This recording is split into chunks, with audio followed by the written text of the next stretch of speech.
Put your seatbelts on and get ready for the ride.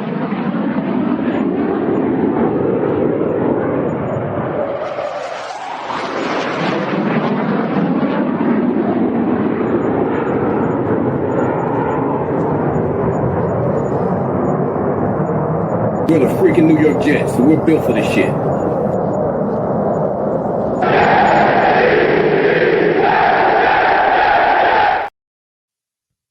Hello, welcome to another episode of In the Trenches with Gang Green. I'm your host, Bubbs. Today is Thursday, March 13th. Hopefully everybody's having a good day so far today. This is episode 509 of the In the Trenches with Gang Green podcast. I thank you, as always, for joining me. For those tuning in on YouTube, make sure to please like and subscribe. Of course, appreciate all of those tuning in on all the different audio podcast platforms. And today we've got a lot to discuss as the New York Jets continue to make more free agent signings. Since the last time we spoke, the Jets have added 5 new players to their roster, along with a couple more re-signings as well. So we will break that all down today on the podcast. All the latest roster moves from Darren Muji, Aaron Glenn, and the New York Jets here as the first week of free agency rolls on. As always, before we begin, we've got to get into our podcast partners, starting with our friends over at BetUS, America's favorite online sportsbook. If you want to get in on any of the sports betting action or any of their slots and casinos, check out BetUS and use my link in the description of this video to get a 125% sign-up bonus on your first 3 deposits up to $2,000. Also, our friends over at SeatGeek, if you're looking to score the best tickets in sports or entertainment, plays, concerts, shows, you name it, SeatGeek has it. And at checkout, use code BUBBSONSPORTS for $20 off your first purchase and get yourself out to some awesome events. And of course, our friends over at Huga House, if you want any of their awesome selection of hats, both new arrivals or originals, along with sweatshirts, check out Huga House, code BUBBS for 15% off any purchase. You'll get 30% off your second hat if you use that code on a purchase. So check them out and get yourself some awesome Huga House swag. So here we go, episode 509. Thank you as always for tuning in. Today we're going to break down all the latest New York Jets signing is over the course of yesterday and into today, day 3 and day 4 of NFL free agency. The New York Jets have made some more moves. Monday was a busy day, signing Justin Fields, Brandon Stevens, and then finishing the day off with an Andre Cisco signing that happened late on Monday night. Tuesday was a quiet day, really a pretty quiet day across the NFL. And then Wednesday, yesterday, things started to pick up a little bit more for the New York Jets, made a couple signings. And today, the New York Jets also made a couple signings. So I want to break down all these recent signings. And I'll just say this here to start. And I talked a little bit about this just before I dove into Andre Cisco. The New York Jets, it is clear the New York Jets' path that they are taking. They have made 8 signings so far in this free agency. And the clear path that the New York Jets are taking is a whole lot of depth pieces, but more importantly, a lot of young pieces that the Jets obviously view some upside on each of these players, where they're low risk, high reward, bargain type of signings on young players who you can take a flyer on and hope that you can get something out of them here and they turn into a very productive player. That's the route the Jets are taking. Complete opposite of what we saw last year and even the past couple seasons, where you see them go out and get veterans with a very impressive resume, but a lot of what they did on that resume was many years old, and you're getting them out of your prime. The Jets are approaching this as not spending a ton, which we had a feeling that was going to be the case, but more importantly, spending on young pieces that you can kind of use to build this team up with and see who fits, who doesn't fit, how many of these pieces can maybe mold into future starters for this team or whatever the Jets plan on doing with these different players. Because that's a lot of what these signings are right now. It's a lot of depth pieces, especially the 5 that we're going to go through today. So we'll start and we'll just go in chronological order of what has happened. Rashad Weaver was signed yesterday. That was the first of the Wednesday moves. It's a 1-year deal. The amount of money on that 1-year deal is not yet announced yet, but we do know it's a 1-year contract. This will provide the Jets here with a little bit of edge depth. And like I mentioned, another cheap young pickup with obviously some upside the way the Jets view him. Just 27 years old. He was a 2021 4th-round pick, 135 overall out of Pitt, and goes to Tennessee, where he spent the first 3 seasons of his career there. His best year came in 2022. He had 640 total snaps. 414 of those came on the pass rush. He finished the year with 27 total tackles, 7 tackles for loss, 5.5 sacks, 34 pressures, and a 62.6 pass rush grade, which ranked about average in the NFL that year. A productive season for him in 2022. However, since that point, he's dropped off. 2023 didn't do a whole lot, did not register a single sack. And in last year, played 14 snaps with the Texans, didn't do much of anything, and then ended up finding his way onto the Rams practice squad during last season. So you're looking at a guy here in Rashad Weaver who barely played in 2021, his rookie year, only appeared in 2 games. And then 2022 was a nice, productive depth season for him as a depth edge rusher for Tennessee, right? 5.5 sacks, 34 pressures, 7 tackles for loss on 640 total snaps is not bad for a guy, a rotational piece in year number 2 out of, a 4th-round pick, a day 3 pick. And then last year, 2023 doesn't do much. And then last year bounces around, spends some times with Houston, and then, of course, goes to the Rams practice squad. So kind of a 1-year flyer. And I think if you're the Jets, comes in, can compete behind Will McDonald, behind Jermaine Johnson, behind those 2 starting edge rushers, and potentially battle here as some edge depth. And I think if you're the Jets, you're signing him banking on trying to get some of that 2022 production that you saw in 16 games with the Titans. But overall, not a signing that's going to move the needle, of course, a ton. None of these signings really do. There are a lot of question marks. He's only played 14 snaps, like I said, last year with the Texans. And then in 2023, he only played 240 snaps, which was a 400 snap decrease from 2022.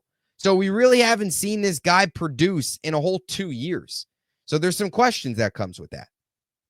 So that was the first move of yesterday, Rashad Weaver. Depth signing at a position where you were probably going to look at a depth signing at edge to fit behind, of course, McDonald, Jermaine Johnson, and some of those pieces that you've got up front. So that was number 1, Rashad Weaver.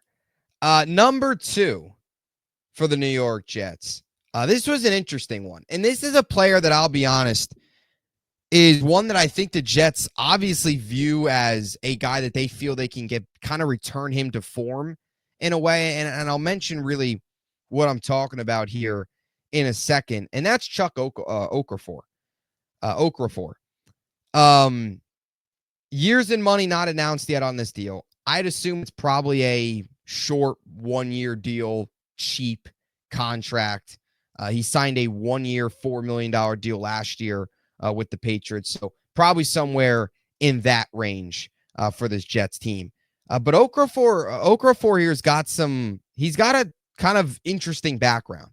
27 years old, will be 28 by week 1. So a little bit on the older end for what the Jets have been looking back. He's not, 26, 5. He's going to be 28 when the season rolls around. He's also been around since 2018. So a little bit more on the veteran side, still south of 30, which has been a common theme with all these signings, but a very interesting background. This is a guy that was obviously, taken by the Steelers in the 2018 draft, third round, 92nd overall out of Western Michigan. So a day 2 selection, and his career started pretty solid for Pittsburgh. He started 59 games for the Steelers between 2018 and 2023. He played so well for them at right tackle that he actually got an extension from Pittsburgh in the 2022 offseason. However, that didn't last very long. 2023, as we know, right, Steelers get Broderick Jones. We all know that. Remember the whole Will McDonald, Patriots, Jets situation. They get Broderick Jones. He ends up getting benched, Okafor, for Jones in 2023, and Pittsburgh moves on after the 2023 season, where he then signed a contract with the Patriots last year, a 1-year, $4 million deal. He was primarily, again, is a right tackle, but had 12 snaps last year at left tackle with the Patriots in week 1 due to injuries up front on that offensive line. Didn't play well in those 12 snaps, allowed 3 pressures and 1 quarterback hit in 6 pass blocking snaps, 12 snaps overall. And that was it. That was the end of his 2024 season. He ended up leaving the team because he was upset with his role, and that was the end of it. And he went into camp last year with the Patriots competing with Vidarian Lowe, who he lost the job out to. So it feels like this is a guy in Chuck Okafor that the Jets are kind of banking on a bounce back, which is a couple of these guys, right? We talked about Brandon Stevens the other day. Pretty large contract, $23 million guaranteed, 3 years, $36 million. A large contract for a guy who's coming off of a very rough season. And Okafor's not making that amount of money, but the Jets, even Andre Sisco to an extent, coming off of a down year for his standards, you bring him in now kind of on this 1-year prove-it contract. The Jets are bringing in a lot of guys who are kind of coming off of down years, hoping that you can maybe get them in a way at a reduced rate. Not that Chuck Okafor or even Andre Sisco would come that expensive, but Brandon Stevens pretty expensive. But coming at kind of a reduced rate and banking on what they did maybe a year or two prior to last year. Okafor is one of those guys. I think if you're the Jets, if you're Tanner Engstrand, if you're, Steve Heaton, the new offensive line coach, obviously they see something in him to try and return to that 2018 to 2023 form where he was a quality starter for Pittsburgh well enough to earn a contract extension through his 59 starts with the team, as opposed to last year where he played 12 snaps, looked terrible, left the team, and that was the end of his 2024 campaign. So kind of a complicated background. I think you look at Okafor and you say, Jets banking on a bounce back. It's a cheap, not the money in years aren't announced yet, but it's going to be a cheap flyer deal. Can come in, compete with Warren, Mitchell, throw a rookie into the mix at right tackle. I wouldn't expect much from this signing, but I think if you're the Jets, you're probably hoping you can get more of its Pittsburgh days back as opposed to what you saw last year, which was 12 snaps in the end of his season in just week 1, which is not good. Now, those did come at right tackle. He's primarily or left tackle. He's primarily right tackle. Who knows? But that was another signing. Third signing, Josh Myers, another offensive line piece here. Jets really starting to hammer out some of the interior guys, right? We mentioned Rashad Weaver out of the open, Okafor, offensive line help, Weaver, defensive line help, Josh Myers, more offensive line help. And I'll be honest, Josh Myers is actually a guy that I think if you're a Jet fan, an intriguing signing. Out of the three names that we've talked about so far, Myers, Weaver, and Okafor, Myers is definitely, I think, probably at the top of the list. 1-year deal, $3.5 million. Similar to all these other signings, just 26 years old. He will be 27 in July, so still on the younger end. was a 2021 draft pick out of Ohio State, round 2, pick 62. And that might ring a bell for a lot of Jet fans, as it should. Was teammates with Justin Fields at Ohio State. Also teammates with Garrett Wilson. Not that that has much of an effect, because a little bit different from offensive lineman and a quarterback than an offensive lineman and a wide receivers connection. But either way, was at Ohio State that same time. Of course, came out in the same draft as Justin Fields. 1 round later, of course, in the 2nd round to Green Bay. And Myers has actually got a pretty nice background here so far in his first 4 years in the NFL with the Packers. He has started 56 games for the team since being drafted in 2021. And he's played at least 1,000 snaps over the last 3 years. So you're talking about a guy that's been consistently out there. I believe has only missed 1 game in the last 3 seasons. Consistently out there, consistently available. And last year had a pretty productive year. 16 games played, 1,006 snaps, a 63.4 pass block grade, and just 1 sack allowed, which was, from a sack perspective, the first time in his career that he has allowed, other than 2021, but he only played 293 snaps. You're really looking at, since he has become that full-time starter at center, the first time since 2022, the lowest number of sacks he's seen. 22 was 3, 23, he had 5 sacks. Last year, just 1 sack allowed. So I think that's a number that you like. A young piece that has a connection with Justin Fields. Now, he is a center, and I know a lot of people might be thinking, well, you have Joe Tippmann. I think you view Myers here for the Jets as probably your new Wes Schweitzer in a way. He does have some experience at guard dating back to his college and even high school days where he played some guard. I think if you're the Jets, I think you try and mold him into a guard, mold him into a guy that can be a little versatile, play some center, play some guard. I don't know if you want to go out and work with him at tackle just in case, so he can kind of be that complete Swiss Army knife, play all 5 positions. Who knows? But I think he's your interior depth that can play both positions, or will be able to play both positions, and do it at a relatively high level, where last year his 63.4 pass blocking grade was right about average, which for a depth signing, a guy that's going to be 27 years old, is, I think, a good thing. You go back to 2022, 74.3 pass blocking grade. That was 8th that year among 56 centers. So you're talking about a guy that's put together a nice NFL career so far at a young age and come in and be a nice depth piece and a developmental option as well. So that's Josh Myers. Moving on here. This guy, I don't know if this guy will be any good. In fact, we don't know if any of these guys will be any good. Right? This free agency class, we might look at this free agency class. Let's just tell like it is. There is going to be no in between.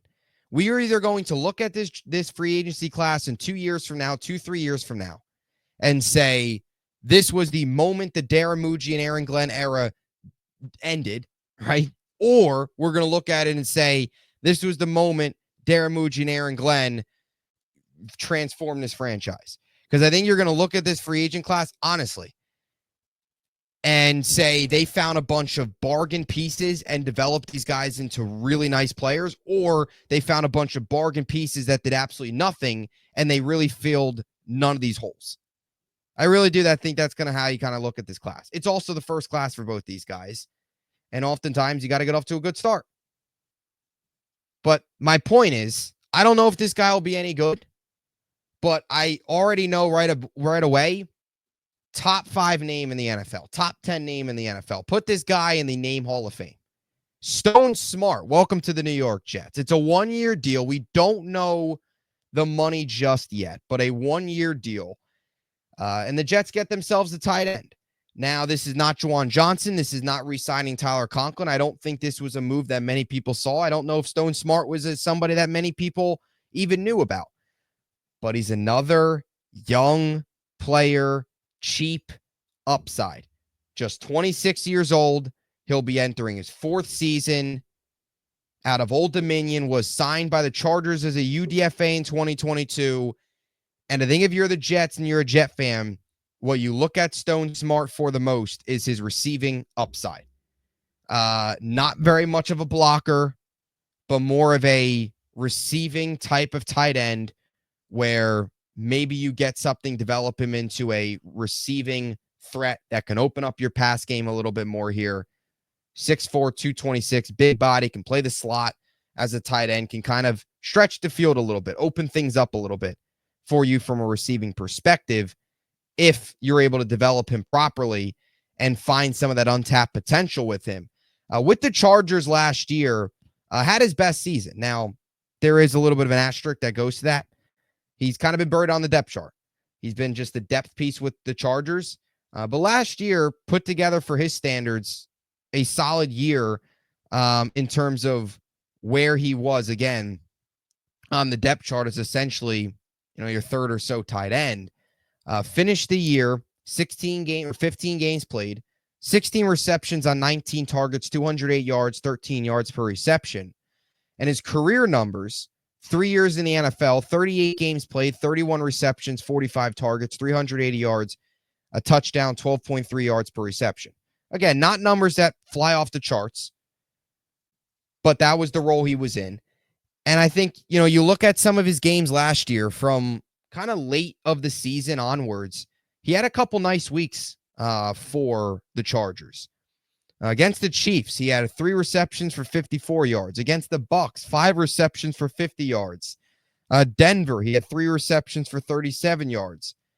I do think there's something that's interesting about Stone Smart is you throw him the football, he catches it. I know that sounds pretty crazy, but he has improved in that area. His 2023, he had 11 receptions on 21 targets, which is not great, really. If you kind of break that down, like those percentages, 11 balls thrown your way, or 21 balls thrown your way, you're able to catch 11 or 10 of them.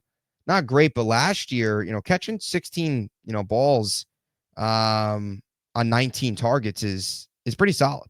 And he actually has only had 1 drop in 2023 and in last year. But the guy that you throw him the ball his way, he's going to make a play. It's just a very small sample size. We don't know what Stone Smart's going to be. I think you bring him as a receiving upside, not much of a blocker. You look at this tight end room, you still need more help. You're probably looking at more of another blocking tight end through the draft, a Tyler Warren. But this is a 26-year-old who you try and see if you can get something out of him for a cheap flyer contract in Stone Smart. Something interesting, too, about Stone Smart, actually played quarterback at Old Dominion for a year. So something interesting to take into account there as well. So that's Stone Smart. Moving on now to the most recent addition to the New York Jets. Just a little bit ago, actually, right before I was about to record this, the news came out, and that's Byron Coher. Comes over from the Chicago Bears. Deal and money not announced just yet, but something that you immediately connect Coher and the Jets with is his season last year with the Bears, in which Eric Washington, who is the Jets' new defensive line coach, was his defensive line coach. So clearly bring that connection in there between Washington and Coher. Coher's another one of these fringe roster guys that similar to probably Okafor, Rashad Weaver, you even want to throw Stone Smart in there. These flyer guys with some upside that are going to have to earn their roster spot, and you see if you can bring them into camp, bring them into preseason, stuff like that, get enough out of them, and they earn their way onto a roster, and you're able to develop them into something. He's 29 years old in May, a little bit on the older end for what the Jets are looking for, or have been signing, but still south of 30, which has been the common theme, right? All these guys in their 20s. 2019 fifth round pick, 159th overall of the New England Patriots. Spent 2 seasons with New England in 2019 and then 2020. And in 2021, bounced a little bit all over the place. And in 2022, was with the Colts. Or rather, I apologize. 2019, 2021 was with the Patriots, rather. 2022 played with the Colts. 2023, I apologize. He bounced all over the place. was with the practice squad for the Chiefs, Texans, Dolphins, and then last year was with the Bears and had his most productive season last year in Chicago. 26 total tackles, 2.5 sacks, which was a career high. He only had 1 sack in his previous 4 seasons, 2.5 last year. Had 5 tackles for loss, 12 pressures, 4 quarterback hits. He had an 8% run stop rate, which was 23rd of 116 interior defensive linemen, and a 7.7 pressure rate, which was 50th of 116 eligible interior defensive linemen last year. So put some numbers that were in the upper half of interior defensive linemen in a couple categories last season. Again, just another developmental piece. Interior guy, 6'3", 300, bigger body. His strength is against the run. He does have a little bit of an ability to get to the quarterback, which he showed in his small role last year with Chicago. I think you're looking at a guy to come into this interior defensive line, and you need some interior defensive line hope. Come in, compete, and see what you can get out of him. Gets another opportunity to work with Eric Washington, who he clearly had some success with last year in the role that he was in. Can you get more out of him here? Only time will tell.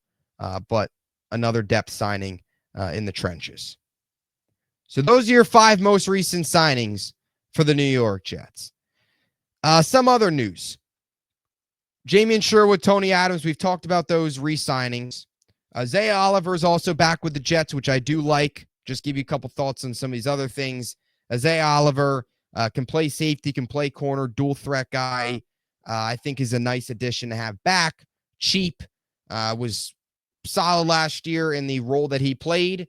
Depth, you can, be a depth guy that can step in on safety, step in and, corner. Had to start a couple times last year. Did some good things. I think you always want to have those guys around, those guys that can do a little bit of everything for you. I think they're always valuable, those Swiss Army knives. So Zay Oliver returns, and Jamin Davis as well returns. Linebacker. So another depth piece there. One of every cuts that I want to get to is CJ Mosley. Mosley got cut, got released. No surprise. I think we all expected this, right? We've talked about this for a while now, just talking about the cap situation with the Jets, how they could free up, a significant amount of cap if they move on. Obviously, Rodgers move on from Devontae, which they already did. And now CJ Mosley was official. I'll tell you what, CJ Mosley was a really good Jet. And I hope that Mosley lands somewhere where he can compete for a championship, compete for a Super Bowl here as he reaches the latter stages of his career, probably a year or 2 left. Go to a team that has a chance of winning the Super Bowl this year, next year, whatever. He was a good Jet, very good Jet. I always say this about CJ Mosley. He started his Jet tenure at first. It looked ugly, right? Now, opening day, 2019, week 1, right? Le'Veon Bell's first game, Mosley had the pick 6. It looked great. Then the groin injury happened that year. Tried to come back from it and couldn't. I believe he tried to come back in that Patriots blowout, disastrous Sam Darnold ghost game. Ended up getting hurt, needed season-ending surgery. COVID ended up hitting in 2020, and he didn't play, opted out. And I looked at first like, oh no, this is not going to be this signing. You gave him all this money. He's played 2 games in 2 years. And then 2021 rolls around, and he was awesome. 2021 played 16 games, 168 tackles. 2022, 17 games, 158 tackles. 2023, 17 games, 151 tackles. Captain, just an absolute dog on this defense. An awesome leader and a very productive player. Just a fun player to watch. Some big hits, just smart player, plays the game the right way. Was a second-team All-Pro in 2022, was a Pro Bowler in 2022, was phenomenal.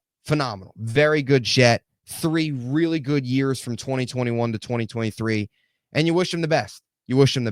Unfortunately, last year, injuries riddled him.